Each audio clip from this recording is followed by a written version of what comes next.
നമ്മൾ കുറേ രസകരമായിട്ടുള്ള കാര്യങ്ങളൊക്കെ ഉൾപ്പെടുത്തിക്കൊണ്ടാണ് ഈ വീഡിയോ നമ്മൾ ചെയ്യുന്നത്. നിങ്ങൾ അവസാനം വരെ കാണുക, അപ്പോഴാണ് കൃത്യമായിട്ട് ഇതിൻ്റെ ഒരു എസൻസ് നിങ്ങൾക്ക് മനസ്സിലാക്കാൻ പറ്റും. അപ്പോൾ ഏതാണ്ട് ഈ ഒരു ഇസ്രായേലിൻ്റെ യുദ്ധം എവിടം തൊട്ടാണ് തുടങ്ങിയത് എന്നുള്ളത് നമുക്ക് നല്ല ഓർമ്മയുണ്ടല്ലോ. ഒക്ടോബർ 7-ാം തീയതി ചെയ്ത ഒരു അട്രോസിറ്റിയിൽ നിന്നാണ് ഈ ഒരു യുദ്ധം തുടങ്ങിയത്. അതുകൊണ്ടാണ് ഇസ്രായേൽ ഇത്രയും അഗ്രസീവായിട്ട് ഈ ഒരു പെരുമാറ്റം നടത്തുന്നത്. അതായത് ഇസ്രായേൽ ഇത്രയും അഗ്രസീവായിട്ട് നടത്തുന്നെങ്കിൽ അതിൻ്റെ പുറയിൽ എന്തുമാത്രം കാര്യങ്ങൾ ഉണ്ടായിരിക്കും എന്നുള്ളത് നമ്മൾ റിമോട്ട്ലി ഇരുന്ന് നമ്മൾ ആലോചിച്ച് കഴിഞ്ഞാൽ നമുക്ക് മനസ്സിലാവത്തില്ല. അത് ശരിക്കും പറഞ്ഞാൽ ഇസ്രായേലിൽ നടന്ന കാര്യങ്ങൾ അത് ഇപ്പോൾ ഏതാണ്ട് 1 ഇയർ പ്ലസ് കഴിഞ്ഞിരിക്കുന്നു. അപ്പം അതുകൊണ്ട് അത് പ്രത്യേകിച്ച് അങ്ങ് എല്ലാവരും മറന്നാലും പക്ഷേ ഇസ്രായേൽ അങ്ങനെ മറക്കുന്ന ഏർപ്പാടില്ല. അപ്പം അതുകൊണ്ടാണ് ഈ ഹമാസിനെ പിന്തുണയ്ക്കാൻ വന്ന ഇത്രയും പ്രോക്സികളെ ഇസ്രായേൽ ഓട്ടിച്ചിട്ടടിക്കുന്നത്. അത് വളരെ കൃത്യമായിട്ട് തന്നെ അവർ ഇസ്രായേലിന്റെ പ്രൊട്ടക്ഷൻ ഉറപ്പുവരുത്തുക എന്നുള്ളതും അവരുടെ ജനങ്ങളുടെ സുരക്ഷ ഉറപ്പുവരുത്തുക എന്നുള്ളതും ഇസ്രായേലിന്റെ ഏറ്റവും വലിയൊരു കർത്തവ്യമായിട്ടാണ് അവർ കരുതിയിരിക്കുന്നത്. അത് തന്നെയാണ് ആ രാജ്യത്തിന്റെ ഏറ്റവും വലിയൊരു ഇമ്പോർട്ടൻസ്. അവരുടെ സുരക്ഷ കഴിഞ്ഞിട്ടേ ഉള്ളൂ ബാക്കി എന്ത് കാര്യത്തിനും ഇസ്രായേൽ ഇമ്പോർട്ടൻസ് കൊടുക്കുന്നത്. അതുകൊണ്ട് തന്നെയാണ് അവർ ഇത്രയും എഫക്റ്റീവ് ആയിട്ടുള്ള ഒരു ടെക്നോളജിക്കലി എഫിഷ്യന്റ് ആയിട്ടുള്ള ഒരു ആർമി അവർ നിർമ്മിച്ച് വെച്ചിരിക്കുന്നത്. അപ്പം ഇത് ഇവിടെ പറയാനുള്ള കാരണം എന്ന് പറഞ്ഞാൽ ഇന്നലെ ഹൂത്തികളുടെ മേളിൽ ഇസ്രായേൽ അറ്റാക്ക് നടത്തിയിട്ടുണ്ട്. അതിൽ ഇതുവരെ ഏതാണ്ട് 9 പേരുടെ മരണമാണ് റിപ്പോർട്ട് ചെയ്തിരിക്കുന്നത്. ഇത് ശരിക്കും പറഞ്ഞാൽ നമ്മൾ കഴിഞ്ഞ 2-3 ദിവസത്തിന് മുമ്പ് തന്നെ ഈ ഹൂത്തികളെ അറ്റാക്ക് ചെയ്യാനുള്ള പ്ലാൻ അണിയറയിൽ നടക്കുന്നു എന്നുള്ളതിനെ കുറിച്ചുള്ള വാർത്ത നമ്മൾ ഓൾറെഡി തന്നെ പറഞ്ഞിട്ടുണ്ടായിരുന്നു. കൃത്യമായിട്ട് ഹൂത്തികളെ പ്രിസൈസ് അറ്റാക്ക് ചെയ്തിട്ടുണ്ട്. ഈ ഹൂത്തികളെ പറയുമ്പോഴത്തേക്കും ഈ യമൻ എന്ന് പറഞ്ഞ ഒരു നാടിന്റെ നേച്ചർ എന്ന് പറഞ്ഞാൽ അറിയാലോ, അവിടെ മറ്റുള്ള മുസ്ലിം രാജ്യങ്ങളെ പോലെ അല്ല ഒരു യമന്റെ ഒരു നേച്ചർ അനുസരിച്ച് അവർ കുറച്ച് റഫ് ആൻഡ് ടഫ് ആയിട്ടുള്ള ആൾക്കാരാണ്.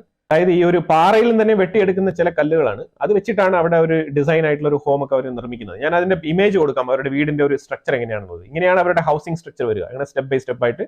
ഇതിൽ ഒരുപാട് ഫാമിലീസ്, അതായത് ഇതിനകത്ത് ഒരുപാട് ഫാമിലീസ് കൂടി ചേർന്നാണ് ഇതിനകത്ത് താമസിക്കുന്നത്. അതിലുപരിയായിട്ട് ഈ ലേഡീസിനൊന്നും അത്ര വലിയ സ്വാതന്ത്ര്യമൊന്നുമില്ല. അവർ പെട്ടെന്നൊന്നും പുറത്തൊന്നും ഇറങ്ങി അങ്ങനെ വരാനൊന്നും പറ്റത്തില്ല. ആ രീതിയിലാണ് അവർ ലേഡീസിനെ അവിടെ ഇതാക്കുന്നത്. ഈ സനാ സിറ്റി, അതായത് സിറ്റി ഏരിയാസിലെ ആൾക്കാർ വരുന്നുണ്ട്, അതൊക്കെ ഇതേപോലെ തന്നെ മുഖമൊക്കെ മറച്ച് ഫുൾ ആൻഡ് ഫുൾ, അതായത് ഈ ഒരു മുഖം മറയ്ക്കുക എന്ന് പറഞ്ഞു കഴിഞ്ഞാൽ ഒരു ക്ലിപ്പ് ഞാൻ ഇവിടെ കാണിക്കാം. ഇത് സനാ സിറ്റിയിൽ സ്കൂളിൽ, അതായത് വിദ്യാഭ്യാസം നേടാൻ വേണ്ടിയിട്ട് സ്കൂളിലേക്ക് പോകുന്ന ലേഡീസിനെ അതായത് ഈ ഒരു പുതിയ സമ്പ്രദായക്കാർ, അതായത് അവിടെ ഓൾറെഡി തന്നെ ഒരു സുന്നി വിഭാഗക്കാരായിട്ടുള്ള ഒരു റൂളിംഗ് പാർട്ടി അവിടെ ഉണ്ടായിരുന്നു. അപ്പൊ അവരുണ്ടായിരുന്ന സമയത്താണ് ഈ സ്കൂളൊക്കെ പ്രവർത്തനം നടന്നുകൊണ്ടിരുന്നത്. അപ്പൊ ഇതിന്റെ ഈ ഒരു വിമതരായിട്ടുള്ള ഈ ഒരു ഹൂത്തികൾ വന്ന് ഈ ഒരു ഭരണം പിടിച്ച ഉടനെ സനാ സിറ്റിയിൽ അവർ കാണിക്കുന്ന അതിക്രമമാണ്. ഇതെന്താണെന്ന് അറിയാമോ? ഇത് ശരിക്കും പറഞ്ഞാൽ സ്കൂളുകളിൽ കയറിയിട്ട് സ്ത്രീകളെ മൊത്തം അവിടുന്ന് അടിച്ചു ഓട്ടിക്കുകയാണ്. നിങ്ങൾക്ക് പഠിക്കാനുള്ള അവകാശമില്ല, വിട്ടോളൂ എന്ന് പറഞ്ഞിട്ട്. ആ ഒരു അട്രോസിറ്റി നടത്തുന്ന ഈ ഹൂത്തികൾ പെണ്ണുങ്ങൾക്കെതിരെ നടത്തുന്ന അഴിഞ്ഞാട്ടമാണ് ഞാൻ വെച്ച ആ ഒരു വീഡിയോ ക്ലിപ്പിൽ നിങ്ങൾ കാണുന്നത്. ഇത് വളരെ വ്യക്തമാണ്, ഇവരുടെ നിലപാട് വളരെ വ്യക്തമാണ്. അപ്പൊ ഇതിൽ നിന്ന് തന്നെ നമുക്ക് മനസ്സിലാക്കാൻ പറ്റും എന്താണ് ഈ ഒരു അഫ്ഗാനിസ്ഥാന്റെ നിലപാട്, എന്തിനാണ് ഇറാൻ ഇങ്ങനെ സ്ത്രീകളുടെ മുടി മറയ്ക്കണം എന്ന് പറഞ്ഞുകൊണ്ട് നടക്കുന്നത്, ഹൂത്തികളുടെ നിലപാട്. ഇവരുടെയൊക്കെ നിലപാട് എന്താണെന്ന് മനസ്സിലായല്ലോ. ഇതിനെ ഒന്ന് സ്ട്രീം ലൈൻ ചെയ്ത് കൊണ്ടുവരാൻ വേണ്ടിയിട്ടാണ് ഞാൻ ഈ ഒരു ക്ലിപ്പ് ഇവിടെ കാണിച്ചത്. ഇവരുടെയൊക്കെ ആശയങ്ങൾ എന്ന് പറഞ്ഞാൽ സ്ത്രീകളെ ഞങ്ങൾ പ്രൊട്ടക്ട് ചെയ്യുന്നു, സംരക്ഷിക്കുന്നു എന്നൊക്കെ വരുത്തി തീർക്കുകയും വെളിയിൽ മാത്രം ഇങ്ങനെ പുറംമൂടിയിട്ട് കാണിക്കുകയും അതേപോലെ ഉള്ളില് അതിവൈകൃതമായ രീതിയിലുള്ള പീഡനങ്ങൾ വെച്ച് പുലർത്തുകയും ചെയ്യുന്ന ഒരു സമ്പ്രദായത്തിന്റെ ഉടമയാണ് ഈ വക ആൾക്കാർ. പിന്നെ അടുത്തൊരു ക്ലിപ്പ് ഞാൻ കാണിക്കാം. ഇത് കഴിഞ്ഞ 2023 ഒക്ടോബർ 7-ാം തീയതി ഒരു ഇസ്രയേലി വിമണിനെ കടത്തിക്കൊണ്ട് പോകുന്ന രംഗമാണ് നിങ്ങൾ കാണുന്നത്. ഏത് രീതിയിലാണ് അവർ കൊണ്ടുപോകുന്നത് എന്നുള്ളത് നിങ്ങൾ മനസ്സിലാക്കി നോക്കൂ. ഈ രീതിയിലാണ് അവർ ഡീൽ ചെയ്യുന്നത്. ഇത് ഇങ്ങനെയാണ് ബന്ദികളെ കൊണ്ടുപോയിരിക്കുന്നത്. ഇങ്ങനെ അവർ 200 ചില്ലുവാനം ആൾക്കാരെ കൊണ്ടുപോയിട്ടുണ്ട്. അപ്പൊ അത് നമ്മൾ വളരെ കൃത്യമായിട്ട് മനസ്സിലാക്കേണ്ടതാണ്. ഇസ്രായേൽ എന്തുകൊണ്ടാണ് ഇത്ര അഗ്രസീവായിട്ട് പെരുമാറുന്നത് പറഞ്ഞാൽ അവർക്ക് ഇങ്ങനെയേ പെരുമാറാൻ കഴിയൂ, അതിൽ യാതൊരു മാറ്റവും. ഈ ഒക്ടോബർ 7-ാം തീയതി അല്ലേ ഇത് തുടങ്ങിയത്? ഇതിന് തുടക്കമിട്ടത് ഈ ഒരു ക്ലിപ്പ് നിങ്ങൾ കണ്ടോണം. ഇതിൽ നിന്നാണ് ഇതിന്റെ തുടക്കം. അല്ലാതെ ഇപ്പം ഗാസയിൽ ഇത്ര മരിക്കുന്നു, ഇത്ര കൊല്ലുന്നു, ഇത്ര ബിൽഡിങ്ങൾ നശിച്ചു, അതിനൊന്നും യാതൊരു പ്രസക്തിയില്ല. ആരാണ് തുടങ്ങിയത് അത് നിങ്ങൾ ആലോചിച്ചാൽ മതി. ഈ തുടക്കത്തിനെല്ലാം ഭയങ്കര മുതൽക്കൂട്ടായിട്ട് പിന്നെ ചരിത്ര ഭാഗങ്ങളെ കൊണ്ടുവരേണ്ട ആവശ്യമൊന്നുമില്ല. ഇപ്പം നടക്കുന്ന ഈ ഒരു യുദ്ധത്തിന്റെ തുടക്കം ഈ ഒരു 7-ാം തീയതി ഈ വക പ്രവൃത്തിയിൽ നിന്നാണ്. അതാണ് ഇവിടെ നമുക്ക് പറയാനുള്ളത്. അപ്പൊ ഇന്നലെ യമനില് 3 സ്ഥലങ്ങൾ വളരെ കൃത്യമായിട്ട് എല്ലാം പോർട്ടാണ് അറ്റാക്ക് ചെയ്തത്. പോർട്ട്, എനർജി, എണ്ണ ശേഖര കേന്ദ്രങ്ങൾ, അതേപോലെ എനർജി സെക്ടർ, പവർ പ്രൊഡ്യൂസിങ്, അതേപോലെ തന്നെ പോർട്ടുകൾ, ഇതെല്ലാം തന്നെ അടിച്ച് നശിപ്പിച്ച് കൈ കൊടുത്തിട്ടുണ്ട് എന്നുള്ളതാണ് ഇസ്രായേൽ. ഓക്കെ, ഇതിനിപ്പം ഇസ്രായേലിനെ ഇത്രമാത്രം പ്രേരിപ്പിച്ച കാരണം എന്താണെന്നുള്ളത് വെച്ചാൽ 2 കാരണങ്ങളാണ്. ഒന്ന്, ഇസ്രായേലിന് ഇതുവരെ ഏതാണ്ട് 200ഓളം മിസൈലുകൾ കഴിഞ്ഞ 1 വർഷം കൊണ്ട് ഹൂത്തീസ് ഇസ്രായേലിന്റെ ഉള്ളിൽ വിട്ടിട്ടുണ്ട്. 178ഓളം ഡ്രോൺ ആക്രമണങ്ങൾ നടത്തിയിട്ടുണ്ട്.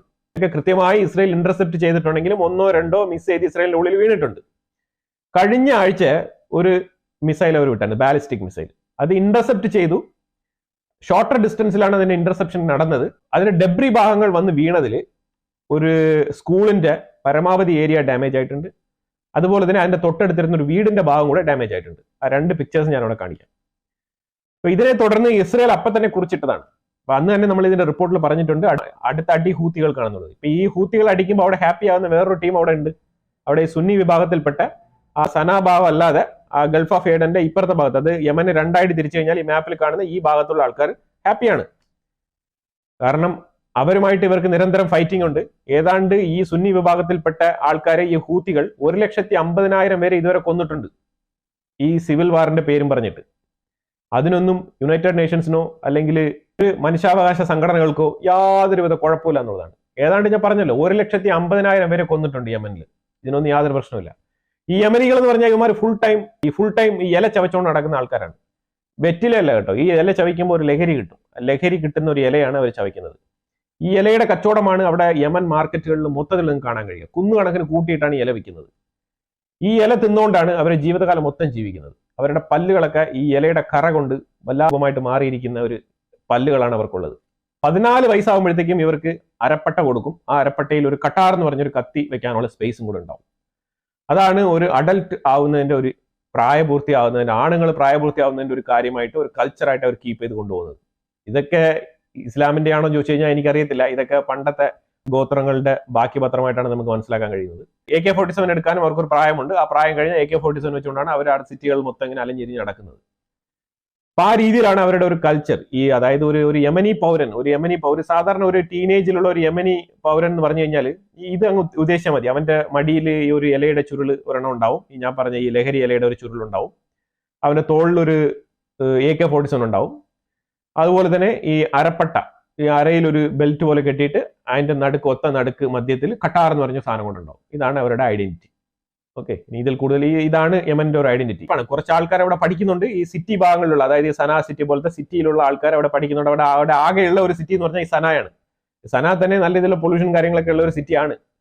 അപ്പൊ ഈ സനാ സിറ്റിയിലാണ് ഈ കോളേജും പഠന കേന്ദ്രങ്ങളെല്ലാം ഉള്ളത്. അതിന് ഏറ്റവും ഈ ഹൂത്തികൾ പിടിച്ചടക്കിയതിനു ശേഷം അവിടെ മതപഠനശാലകളാണ് ഏറ്റവും കൂടുതൽ. സന പഴയ സന അല്ല. അപ്പൊ അതുകൊണ്ട് ആ രീതിയിലാണ് നമ്മൾ കാര്യങ്ങൾ മുന്നോട്ട് കാണേണ്ടത്. അപ്പൊ ഈ ഒരു സാഹചര്യത്തിൽ ഇസ്രായേലിന്റെ ഉള്ളിൽ ഇവന്മാര് മിസൈൽ അറ്റാക്ക് കണ്ടിന്യൂസ് ആയിട്ട് ചെയ്തുകൊണ്ട് ലാസ്റ്റ് വീക്കിൽ കൃത്യമായി നടത്തിയ ഒരു അറ്റാക്കാണ് ഏറ്റവും കൂടുതൽ ഇസ്രായേലിന് ഈ ഒരു ടൈമിൽ തന്നെ അവരിലേക്ക് അറ്റാക്ക് ചെയ്യാനുള്ള ഒരു സാഹചര്യം ഒരുക്കി കൊടുത്തത്. അപ്പൊ അതിനെ സാധൂകരിക്കുന്ന രീതിയിൽ ഇവര് ആ റെഡ് സീയില് പെട്ടെന്ന് തന്നെ ഈ കപ്പലുകൾക്കെതിരെയുള്ള നടപടികൾ തുടങ്ങുക, അതേപോലെ US-നെതിരെയുള്ള ഷിപ്പുകളെ ആക്രമിക്കുക എന്നുള്ള നിലയിലൊക്കെ ഭയങ്കര എഫക്റ്റീവായിട്ട് കഴിഞ്ഞ 2 ആഴ്ച കൊണ്ട് അവർ റെഡ് സീയിൽ ആക്ട് ചെയ്യുന്നുണ്ട്. ഇതുകൊണ്ട് തന്നെ വളരെ കൃത്യമായിട്ട് UK-യും USA-യും കൂടെ ഓൾറെഡി തന്നെ അവിടെ ഒരു അറ്റാക്ക് നടത്തിയിരുന്നു. അതായത് 3 ദിവസങ്ങൾക്ക് മുമ്പ് യമന്റെ കമാൻഡിംഗ് ഓഫീസ് അറ്റാക്ക് ചെയ്ത് കഴിഞ്ഞിട്ടുണ്ട്. അതായത് ഇവർ കോർഡിനേറ്റ് ചെയ്യുന്നില്ല, അറ്റാക്കുകൾ കോർഡിനേറ്റ് ചെയ്യുന്ന ഒരു കമാൻഡർ ഓഫീസിനെ അടിച്ച് തകർത്തിട്ടുണ്ടായിരുന്നു USA. അത് ശരിക്കും പറഞ്ഞാൽ ഇസ്രായേലിന്റെ അറ്റാക്കിനെ സഹായിക്കുന്ന രീതിയിലാണ് ആ ഒരു കമാൻഡിംഗ് ഓഫീസ് അടിച്ചിട്ടത്. ഇതെല്ലാം സ്ട്രാറ്റജിക് അറ്റാക്കുകളാണ്. ഈ വെസ്റ്റേൺ കൺട്രീസ് ആയാലും, അതായത് ഈ ഒരു ഇസ്രായേലിന്റെ പ്ലേ എന്ന് പറയുമ്പോൾ എപ്പോഴും സ്ട്രാറ്റജിക് അറ്റാക്കുകളാണ് നടക്കുന്നത്. അത് കൃത്യമായിട്ട് ഈ കാട്ടാളന്മാർക്ക് ഇതുവരെ മനസ്സിലായിട്ടില്ല എന്നുള്ളതാണ്. അപ്പൊ ആ രീതിയിൽ കൃത്യമായി അറ്റാക്ക് ചെയ്തു. ഇപ്പം കൃത്യമായി ഇസ്രായേൽ പോയി ഇതേപോലെ തന്നെ ഡസൻസ് ഓഫ് പ്ലെയിൻ 100+ ഫൈറ്റർ ജെറ്റുകളുമായിട്ടാണ് പോയത്. ഇറാനിലേക്ക് എങ്ങനെ പോയോ അതേ സെറ്റപ്പിലാണ് പോയത്. 100+ ഫൈറ്റർ ജെറ്റുമായിട്ടാണ് പോയത്. അതുപോലെ തന്നെ സ്പൈ പ്ലെയിനുകൾ ഉണ്ടായിരുന്നു. റീഫ്യൂവലിങ്ങിനുള്ള ഫെസിലിറ്റിയോട് കൂടിയാണ് ഇവർ പോയത്. ഏതാണ്ട് 2000 കിലോമീറ്റർ ആണ് ഇസ്രായേൽ ടു യമൻ എന്ന് പറയുന്നത്. ഈ സനാ സിറ്റി എന്ന് പറയുന്നത് 2000 കിലോമീറ്റർ ഡിസ്റ്റൻസിലായിട്ടും പോയി അടിച്ചിരിക്കുന്നത്. ഇതൊക്കെ ഇത്രയും റിമാർക്കബിൾ ആയിട്ടുള്ള ഒരു അച്ചീവ്മെന്റ് തന്നെ പറയേണ്ടി വരും. IDF-ന്റെ അതേപോലെ IAF-ന്റെ ഇസ്രായേൽ എയർഫോഴ്സിന്റെ വളരെ എഫിഷ്യന്റ് ആയിട്ടുള്ള ഇടപാടുകളാണ്. ഇതിലും ഒരുപാട് ലേഡീസ് ഇതിനകത്ത് പങ്കെടുത്തിട്ടുണ്ട്. ലേഡീസ് ആണ് ഈ ഫ്ലൈറ്റുകൾ ടേക്ക് ഓഫ് ചെയ്ത് കൊണ്ടുപോയത്. ഈ ബോംബിംഗ് ചെയ്യുന്നതിൽ വരെ ലേഡീസ് ഉണ്ടെന്നാണ് പറയപ്പെടുന്നത്. ഇത്രയും എഫിഷ്യന്റ് ആയിട്ട് കാര്യങ്ങൾ വളരെ കൃത്യമായിട്ട് നീക്കിയിരിക്കുകയാണ്. Targeted precise attack. ഓൾറെഡി യമനിൽ നല്ല ക്രൈസിസ് ആണ്. ഇനിയിപ്പോ ഇതിൽ ഉണ്ടാകുമെന്ന് ക്രൈസിസ് എന്ന് പറഞ്ഞാൽ ചില്ലറയൊന്നുമില്ല. ഇനി ഇവന്മാർ വെറുതെ ഇരിക്കില്ല. ഇറാനാണ് ഇതിനെ ബാക്ക് ചെയ്യുന്നത്. ഇറാന്റെ കൊമൈനി ഇന്നലെയാണ് ഉണർന്നത് ഞാൻ പറഞ്ഞിട്ടുണ്ടായിരുന്നു. അയാൾ ഇനി എങ്ങനെയെങ്കിലും കുത്തിപ്പറക്കി കുറച്ച് മിസൈലുകളും പഴയ പാട്ട സാധനങ്ങളൊക്കെ കൊടുത്ത് ഇങ്ങോട്ട് അടിക്കും. അത് ഉറപ്പാണ്. ഇന്നലെ മുതലേ ഇവിടെ ഇസ്രായേലിന്റെ ഉള്ളിൽ സെൻട്രൽ ഇസ്രായേൽ ഭാഗങ്ങളിൽ, അതായത് ടെലവീവ്, ഇപ്പുറത്ത് ഹൈഫ തൊട്ട് ടെലവീവ് ഈ ഭാഗങ്ങളിലോട്ടൊക്കെ നല്ല രീതിയിലുള്ള അലാറം സൗണ്ട് നല്ല രീതിയിൽ മുഴങ്ങി തുടങ്ങുന്നുണ്ട് എന്നുള്ളതാണ്. കാരണം ഈ മിസൈൽ അറ്റാക്ക് വരും. ഇനിയിപ്പോ ഇസ്രായേൽ വെറുതെ ഇരിക്കത്തില്ല. ഇസ്രായേൽ വളരെ കൃത്യമായിട്ട് പറഞ്ഞിരിക്കുന്നത് ഞങ്ങൾ ഏത് അറ്റം വരെയും പോയി അടിക്കും എന്നാണ് പറഞ്ഞിരിക്കുന്നത്. മിസൈൽ വരും, മിസൈലിന് കൃത്യമായിട്ട് ഇസ്രായേൽ ഇന്റർസെപ്റ്റ് ചെയ്ത് ഇടുകയും ചെയ്യും. 1-2 ഡാമേജുകൾ ഉണ്ടായാൽ തന്നെ ഇസ്രായേൽ അതിനെ സഹിച്ചെന്ന് വരും. ആ രീതിയിൽ യുവമാരെ പോയി അറ്റാക്ക് ചെയ്യും. അപ്പൊ എന്തായാലും ഹൂത്തികളുമായിട്ടുള്ള അറ്റാക്ക് തുടങ്ങിയിരിക്കുകയാണ്. ഇപ്പൊ നിങ്ങൾ കൃത്യമായിട്ട് നോക്കിക്കോ, ഹിസ്ബുള്ളയെ ഒരു സൈഡിൽ ഒതുക്കിയിട്ടിരിക്കുകയാണ്, സിറിയ ഒരു സൈഡിൽ അവിടെ എഴുന്നേക്കാൻ വയ്യാത്ത അവസ്ഥയിൽ അറ്റാക്ക് ചെയ്തിരിക്കുകയാണ്. അവിടെ ചെറിയൊരു ഫ്ലൈറ്റിന്റെ ചിറക് പോലും ബാക്കിയില്ല എടുത്തുകൊണ്ട് വന്ന് അടിക്കാൻ വേണ്ടിയിട്ട്. അതുപോലെ തന്നെ ഇറാൻ ഓൾറെഡി തന്നെ അവരുടെ ഡിഫൻസ് മേഖലയെല്ലാം തകർന്ന അവസ്ഥയിലാണ്. അവരെ തന്നെ പ്രൊട്ടക്ട് ചെയ്യാൻ പറ്റാത്ത അവസ്ഥയിലാണ് അവരവിടെ നിലകൊള്ളുന്നത്.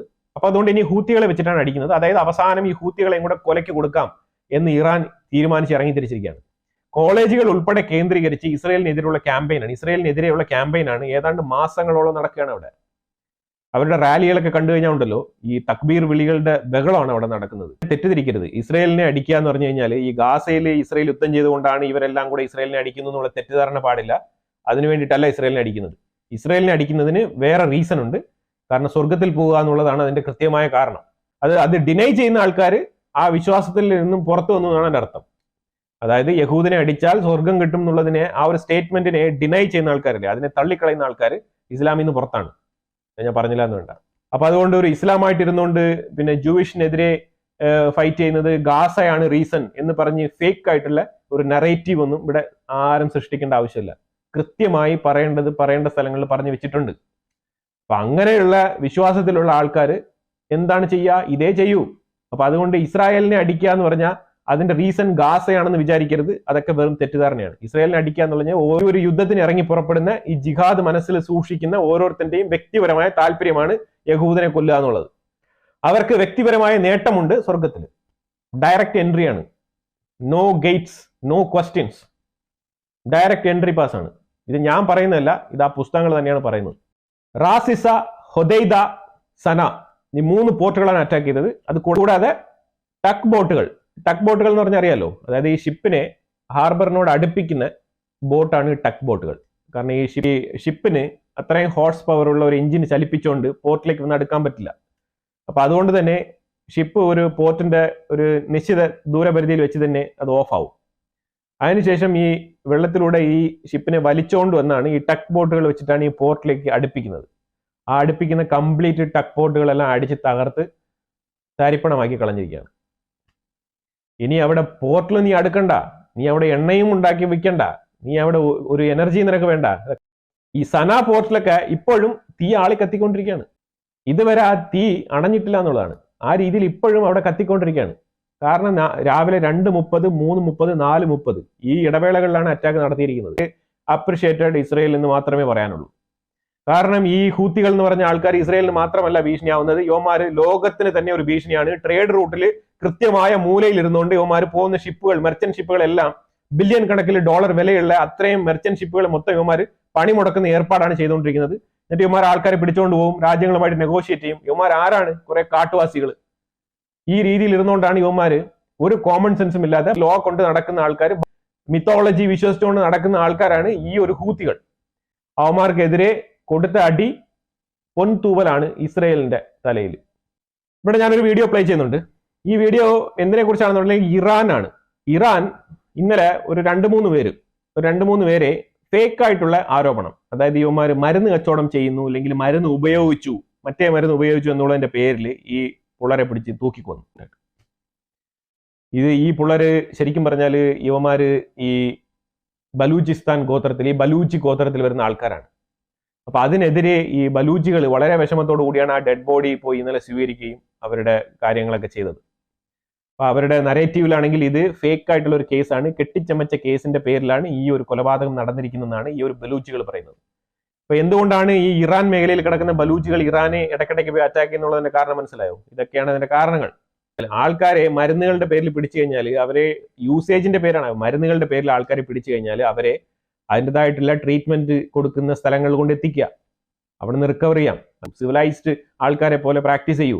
അല്ലാതെ മരുന്ന് ഉപയോഗിച്ചതിന്റെ പേരിൽ ഒരുത്തനെ പിടിച്ച് തൂക്കിക്കൊല്ലുക എന്നൊക്കെ പറഞ്ഞു കഴിഞ്ഞാൽ എന്ത് വെള്ളരിക്കപ്പെടണോ? അപ്പൊ നമ്മൾ പറഞ്ഞതുപോലെ തന്നെ ഹൂത്തികളുമായിട്ടുള്ള കളി ഇവിടെ ആരംഭിക്കുകയാണ്. ഇനി ഹൂത്തികളെ ഒരു മൂലയിൽ കൊണ്ട് ഇരുത്തിയിട്ടേ ഇനി ഇസ്രായേലിന് ഒരു വിശ്രമമുള്ളൂ. ഇതിനെക്കുറിച്ചുള്ള അഭിപ്രായങ്ങൾ കമന്റ് ബോക്സിൽ രേഖപ്പെടുത്തുക. വീഡിയോ ഇഷ്ടപ്പെട്ടു കഴിഞ്ഞാൽ ലൈക്ക് ചെയ്യുക, ഷെയർ ചെയ്യുക. അതുപോലെ തന്നെ ചാനൽ ആദ്യമായിട്ടാണ് കാണുന്നുണ്ടെങ്കിൽ മറക്കാതെ ചാനൽ സബ്സ്ക്രൈബ് ചെയ്യുക. അടുത്ത വീഡിയോ ആയിട്ട് കാണാം. Thank you so much.